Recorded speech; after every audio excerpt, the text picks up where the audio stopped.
ఓం శ్రీరామచంద్ర పరబ్రహ్మణే నమః. శ్రీ గురుభ్యో నమః. శ్రీమాత్రే నమః.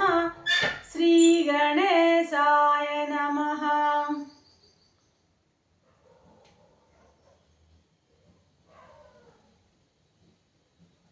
ప్రియాత్మ బంధువులారా, యోగ వాసిష్టం నిర్వాణ ప్రకరణము 509వ భాగం. వశిష్ఠ మహాదేవుడు ఏమంటున్నారు?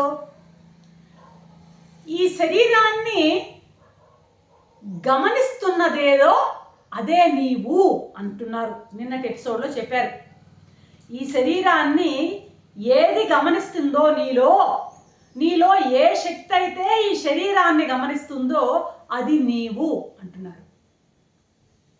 అప్పటికి ఈ చెప్పబడే నేను అనుకోండి, ఈ శరీరాన్ని ఏది గమనిస్తుందో అది నేను.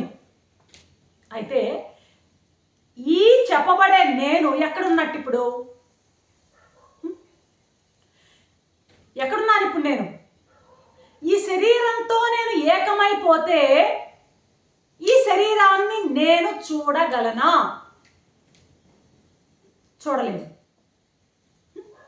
ఈ శరీరంతో నేను ఏకమైతే ఈ శరీరాన్ని చూడలేదు. ఉదాహరణకి నా ముందు ఒక వస్తువు ఉందనుకుందాం. ఒక కెమెరా స్టాండ్ ఉంది. నేను కెమెరా స్టాండ్ అయిపోతే నేను ఆ స్టాండ్ని చూడలేను.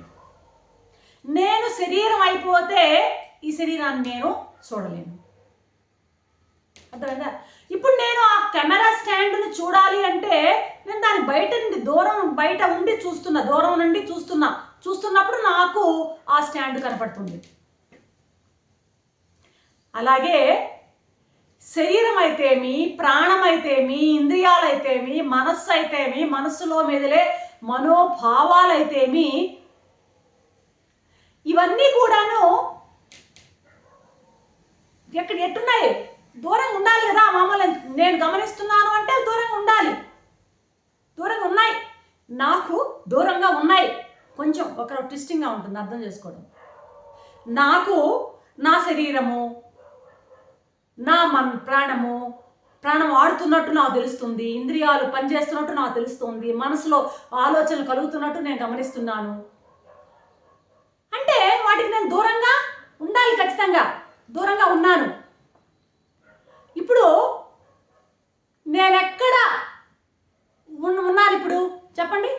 దూరంగానే ఉన్నాను. ఇప్పుడు నేను వెలుపలికి వచ్చింది అనుకోండి. ఈ శరీరం నుండి ఆ నేను వెలుపలికి వచ్చేసింది. ఇప్పుడు ఎక్కడ ఉన్నాను? నేను ఆకాశంలో ఉన్నాను. ఇప్పుడు నేనెవరు? ఆకాశాన్ని. అదేంటది? సత్. నేనెవరు? చిత్. ఈ చిత్తు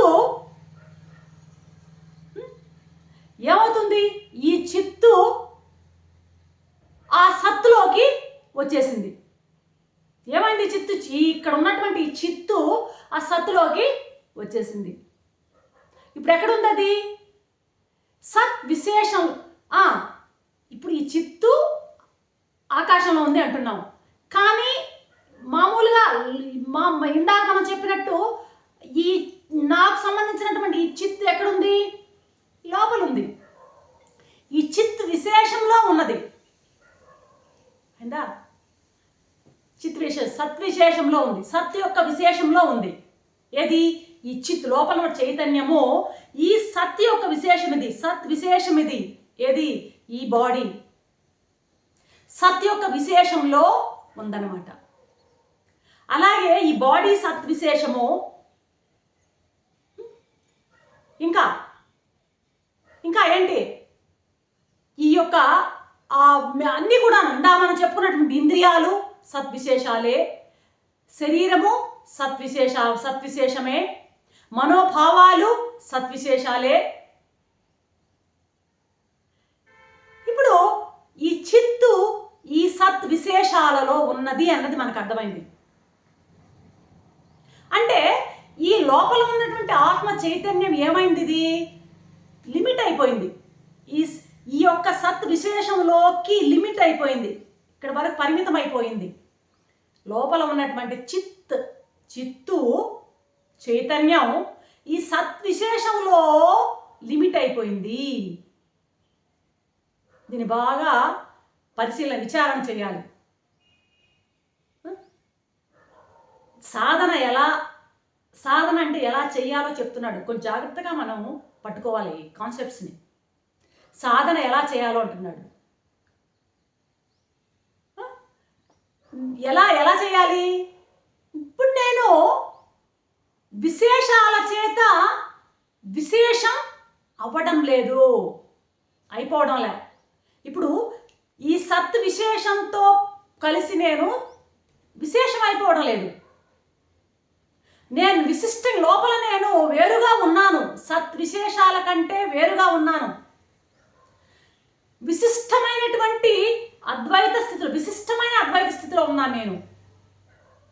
నేను శుద్ధ అద్వైతాన్ని అంటున్నాడు ఇక్కడ ఫస్ట్ మనిషి. నేను శుద్ధ అద్వైతాన్ని అంటే ఏంటి? విశేషాలతో కూడినటువంటి విశేషరహితమైనటువంటి చైతన్యాన్ని విశేషాలతో కలవనటువంటి చైతన్యాన్ని అనే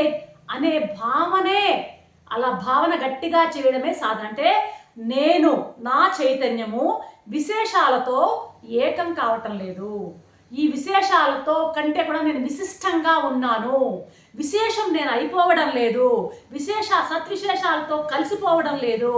నేను ఆ యొక్క ఐడెంటిటీని నేను మెయింటైన్ చేస్తున్నానని భావన చేయడమే సాధన.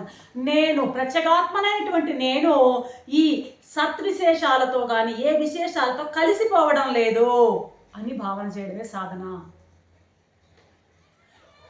నాకు నేనుగా సాక్షిగా ఉన్నాను వీటి ఏటితో, ఈ దేహంతో, ఈ ప్రాణంతో, ఈ ఇంద్రియాలతో, మనో ఆలోచన వ్యాపారాలతో నేను కలిసిపోవడం లేదు.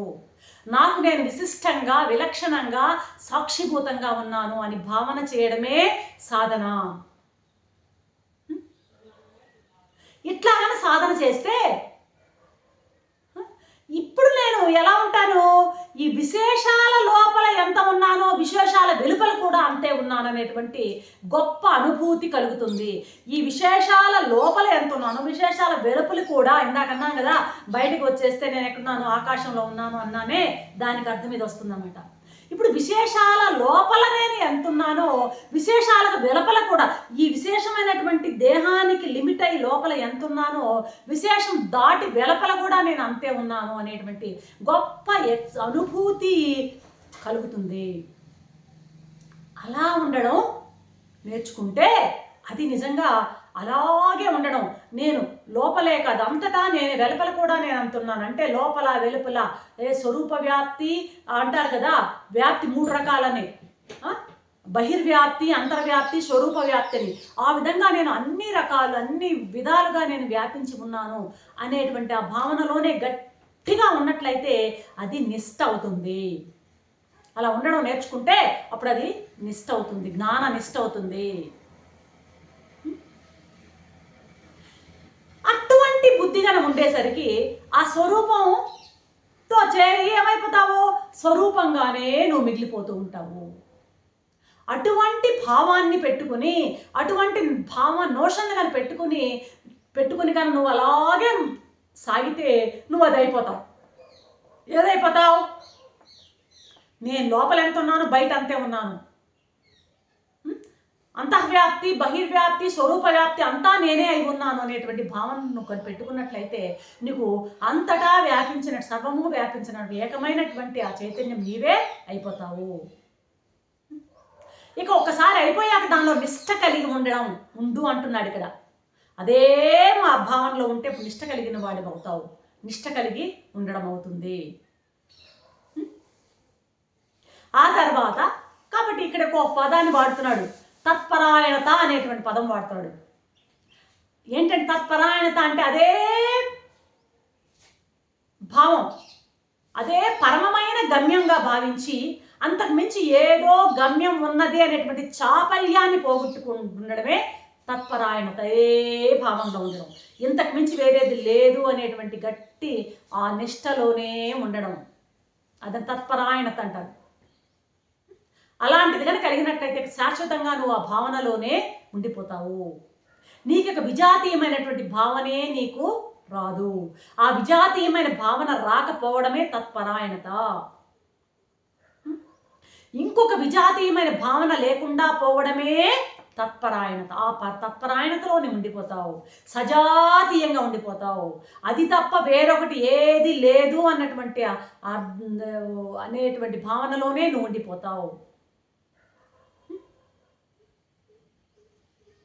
కాబట్టి ఇక నీవు ఏది ఏ ఏ దశలో ఉంటే ఆ దశ అంతా కూడాను ఒక ఎట్లాగంటే ఒక స్వప్నంలో అతివాహిక దేహాలని నేను చెప్తున్నామే, ఒక స్వప్నంలో ఉన్నట్టు ఏ దశలో ఉన్నదంతా కూడా ఒక స్వప్నం లాగా నువ్వు అలాగే ఉండిపోతావయ్యా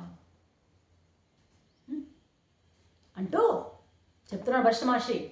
అయ్యా, నీలో ఉన్నటువంటి శక్తులన్నీ కూడాను పరామర్శ రూపంగా ఉంటాయండి. శక్తి ఎప్పుడు పరామర్శ రూపం. శివుడు శక్తి. శక్తి లక్షణం ఎప్పుడు కూడాను విమర్శించి చూస్తూ ఉండడమే. విమర్శించడం అంటే ఏంది? విచారించి చూడడం. ఏమిటి, ఇది ఎందుకుంది, ఇది ఎలా ఉంది, ఇలా ఉండాల్సిన అవసరం ఏంటి, ఈ విధమైనటువంటి విచారణే విమర్శ అంటే. శక్తి లక్షణం ఎప్పుడు అంటే విమర్శిస్తూ ఉండడం అంట.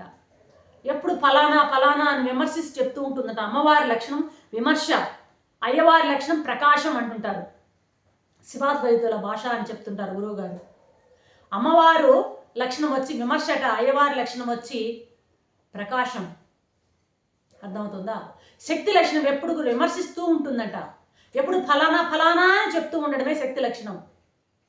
ఫలానాలు ప్రకాశమేమో ఫలానాలు అయ్యవారు చెప్పరు. ఫలానా అని చెప్పేది విమర్శ అమ్మవారు. అమ్మవారి స్వరూపం నిర్వికల్పమట. అమ్మగారి స్వరూపం సవికల్పం, అయ్యగారి స్వరూపం నిర్వికల్పం. అమ్మగారిదంతా ఫలానాలు విశేషాలు అంతే కదా. ఆ మాయా తల్లి మాయా ఫలితంగానే కదా, మాయాశక్తి విలాసం రూపమే కదా విశేషాలు కనపడతాయి. విశేష జ్ఞానమే కదా అజ్ఞానం అంటే, అంతకు మించి వేరేదేమీ లేదు. కాబట్టి అయ్యగారిదంతా కూడాను అంతా ఆయన జనరలైజేషన్ అంట. ఏమేమో పర్టికులరిటీస్ అమ్మవారిదంట. ఆ చైతన్యం తాలూకు శక్తులు అన్నీ కూడాను అనంతంగా వ్యక్తమవుతాయట. ఆ అమ్మవారి శక్తులన్నీ అనంతంగా వ్యక్తమవుతాయట. నానా విధాలైనటువంటి ఆ శక్తులన్నీ నానా విధాలైనటువంటి రూపాలు ధరించి అలాగా వైవిధ్యమైనగా ఈ సృష్టిలాగా కనిపిస్తుంది. ఇదంతా ఆ తల్లి యొక్క విలాసమే అంటూ ముగిస్తున్నారు వశిష్ఠుల వారు. రేపటి ఎపిసోడ్లో ఏం చెప్తారో చూద్దాం. అంతవరకు సెలవు.